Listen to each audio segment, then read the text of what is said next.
Cable 8 News Fridays at 7 and 10 p.m. Time now for our VIP Chautauqua with Cable 8's James Reed.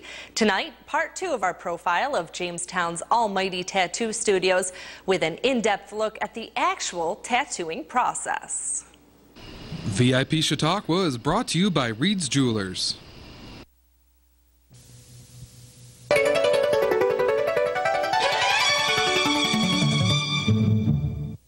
What's the basic procedure? I mean, what are you doing? You're injecting ink actually under the skin, is that right? Yep, you're injecting pigment under the skin. It's only going under the skin about the width of the thickness of your fingernail. I mean, you're barely going under, so it's not like it's as traumatic as getting a shot or even a piercing.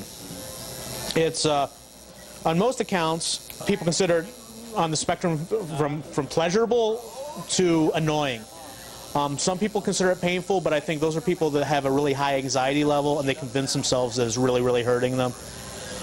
So I think that's more tension than it is actual pain. Speaking of pain, let's check in with an almighty client getting her first ever tattoo and see just how bad it really is. What do you think? Oh God, that ain't that bad. I mean, it stings a little bit, but I'm good. What would you say it felt like? Honest to God, it feels like a couple bee stings. See, I hear people say that a lot. That's what it feels like. But I always thought bee stings hurt worse. I can't imagine being stung by a bee over and over and over again. Of course, the process all begins with the original concept and perhaps a bit of artistic upgrading. Cable 8's resident veteran tattooee Fred Godowski went under the gun to help illustrate the rest of the procedure. We basically prep the skin the same as the hospital would do for invasive surgery. Clean it with skin antiseptics and shave it down. You make sure all the peach fuzz is gone. And then we use a chemical to help transfer the carbon-based stencil onto the skin.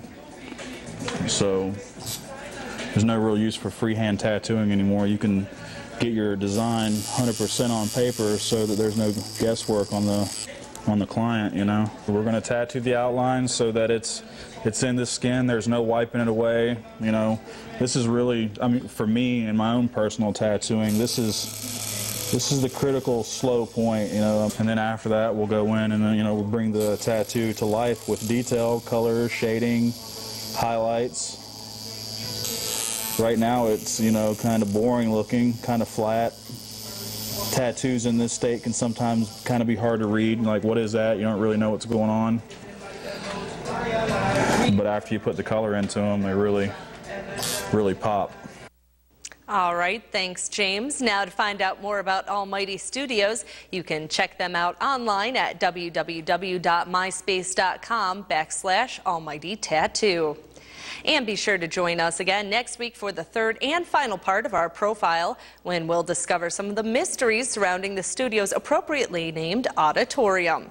And as usual, James reminds you that he's always on the lookout for more very interesting people. If you know of someone who has an interesting job, talent, or hobby, you can contact us via the information on your